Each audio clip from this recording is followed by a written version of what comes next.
श्री कृष्ण गोविंद हरि मुरारी, हे नाथ नारायण वासुदेवा। श्री कृष्ण गोविंद हरि मुरारी, हे नाथ नारायण वासुदेवा। हे नाथ नारायण वासुदेवा, हे नाथ नारायण वासुदेवा। श्री कृष्ण गोविंद हरि मुरारी, हे नाथ नारायण वासुदेवा। श्री कृष्ण गोविंद हरि मुरारी, हे नाथ नारायण वासुदेवा। बोलो श्री नारायण भगवान की।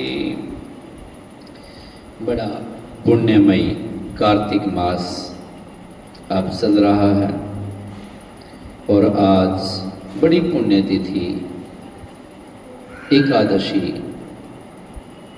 कार्तिक कृष्ण पक्ष की, जिसका नाम रमा एकादशी है।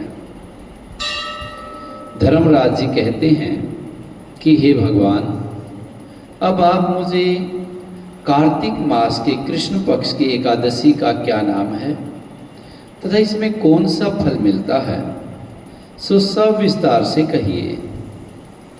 भगवान जी स्वयं अपने मुखारविंद से कहते हैं कि हे राजेश्वर, कार्तिक मास की कृष्ण पक्ष की एकादशी का नाम रमा एकादशी है।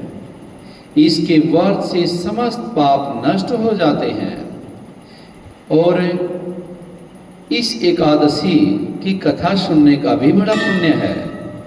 और जो भक्त व्रत रखते हैं उनके जीवन में यह परिवर्तन लाने वाली है। प्रभु नारायण की अपार कृपा उन भक्तों के ऊपर होती है। प्राचीन काल में मुचुकुंद नाम का एक राजा राज्य करता था। उसके इंद्र, वरुण, कुबेर, विभीषण आदि मित्र थे। वह सत्यवादी तथा विष्णु भक्त था। उसका राज्य बिल्कुल अकंटक था। उसके चंद्रभागा नाम की एक सुंदर लड़की उत्पन्न हुई। उसका विवाह राजा चंद्रसेन के पुत्र शोभन के साथ कर दिया। एक समय जब वह अपने ससुराल में थी, एक एकादशी पड़ी। वह सोचने लगी कि एक एकादशी समीप आ गई है, परंतु मेरा पति अत्यंत कमजोर है, इसलिए यह व्रत नहीं कर सकते। परंतु मेरे पिता की आज्ञा कठिन है। जब दशमी आई तो राज्य में ढिढोरा पिटा। उसे सुनकर शोभन अपनी पत्नी के पास गया और पूछा, हे प्रिय, तुम मुझे कुछ उपाय बतलाओ, क्योंकि राजा मुचुकुंद स्वयं भी व्रत रखते थे और अपनी प्रजा को भी व्रत रखने के लिए प्रेरित करते थे, और मैं व्रत नहीं कर सकता, ऐसा उसने कहा। इस पर चंद्रभागा बोली, हे प्राणनाथ, मेरे पिता के राज्य में एकादशी के दिन कोई भी भोजन नहीं करता है। यहाँ तक कि हाथी, घोड़ा, ऊंट आदि भी अन्न, जल आदि कुछ भी ग्रहण नहीं करते हैं। फिर वहाँ पुरुष कैसे भोजन कर सकते हैं? यदि आप भोजन करना चाहते हैं तो कहीं दूर चले जाओ, क्योंकि यदि आप यहीं पर रहोगे तो आपको व्रत अवश्य करना पड़ेगा।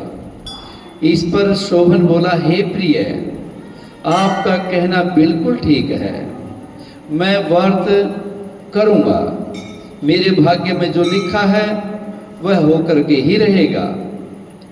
ऐसा विचार करके उसने एकादशी का व्रत किया तो वह भूख प्यास से अत्यंत पीड़ित होने लगा। अब सूर्य भगवान भी अस्त हो गए और जागरण के लिए रात्रि हुई। वह रात शोभन को दुख देने वाली थी। दूसरे दिन प्रातः से पहले ही वह संसार से चल बसा। राजा ने उसके मृत शरीर का दहन करा दिया है। चंद्रभागा अपने पिता की आज्ञा अनुसार अग्नि में दहन न हुई और पिता के घर में ही रहना उत्तम समझा। रमा एकादशी व्रत के प्रभाव से शोभन को मंद्राचल पर्वत पर धन धान्य से युक्त तथा शत्रुओं से रहित एक उत्तम देवनगर प्राप्त हुआ। उसकी अटारी में रतन और स्वर्ण के खंभे लगे हुए थे। उस स्थान पर अनेकों स्फटिक खंभे शोभा दे रहे थे। वहाँ स्वर्ण और मणियों के सिंहासन पर सुंदर वस्त्र और आभूषणों से युक्त एक पुरुष बैठा था और गंधर्व और अप्सराएं उसकी स्तुति कर रहे थे। उस समय राजा शोभन दूसरा इंद्र प्रतीत हो रहा था।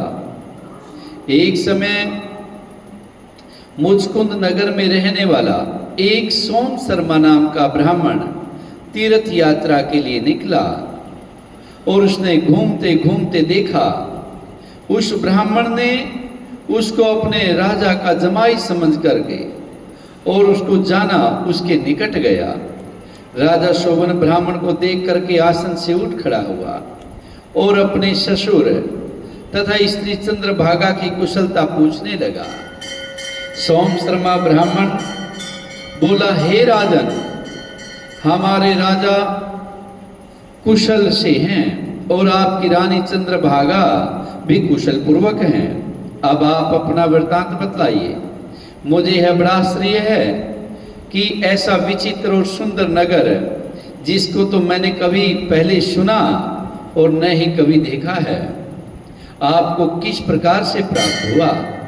शोभन बोला, हे ब्राह्मण, यह सब कार्तिक मास की रमा एकादशी के व्रत का प्रभाव है।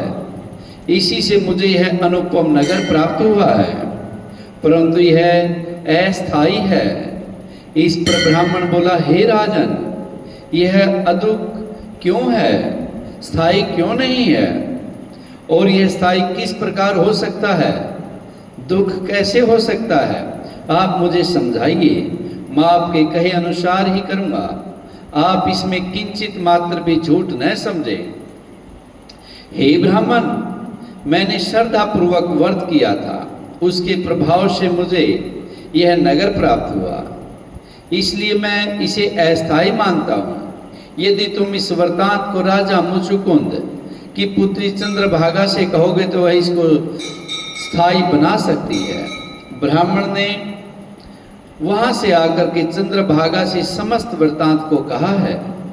इस पर राजकन्या चंद्रभागा बोली, हे ब्राह्मण, आप क्या वह सब वृत्तांत प्रत्यक्ष देख करके आए हैं या अपना शोभन कह रहे हैं। इस पर ब्राह्मण बोला, हे पुत्री, मैंने तेरे पति शोभन को तथा उसको नगर को प्रत्यक्ष देखा है, परंतु वह नगर स्थिर नहीं है, अस्थिर है। तू कोई ऐसा उपाय कर जिससे कि वह स्थिर हो जाए। इस पर चंद्रभागा बोली, हे यमराज, आप मुझे उस नगर में ले चलिए। मैं अपने पति को देखना चाहती हूँ। मैं अपने व्रत के प्रभाव से उस नगर को अवलंब बना लूंगी, अर्थात स्थिर बना दूंगी। चंद्रभागा के वचन सुनकर के वह सोम शर्मा ब्राह्मण उसको मंद्राचल पर्वत के पास वामदेव आश्रम की ओर ले गया। वामदेव ने उसकी कथा को सुनकर के चंद्रभागा का मंत्रों से अभिषेक किया है, अर्थात चंद्रभागा मंत्रों और व्रत के प्रभाव से दिव्य देह धारण करके पति के पास चली गई है। शोभन ने अपनी स्त्री चंद्रभागा को देख करके प्रसन्नता पूर्वक अपने बाएं अंग में बिठाया है। चंद्रभागा बोली, हे प्राणनाथ, अब आप मेरे पुण्य को सुनिए। जब मैं अपने पिता के घर 8 साल की थी, तब से मैं यथा विधि एकादशी का व्रत करने लगी हूँ। उन्हीं पुण्यों के प्रभाव से आपका यह नगर अटल हो जाएगा, समस्त कर्मों से युक्त होकर के प्रलय के अंत तक रहेगा। चंद्रभागा दिव्य रूप धारण करके तथा दिव्य आभूषणों वस्त्रों से सजकर अपने पति के साथ आनंद पूर्वक रहने लगी और शोभन भी उसके साथ आनंद से रहने लगा।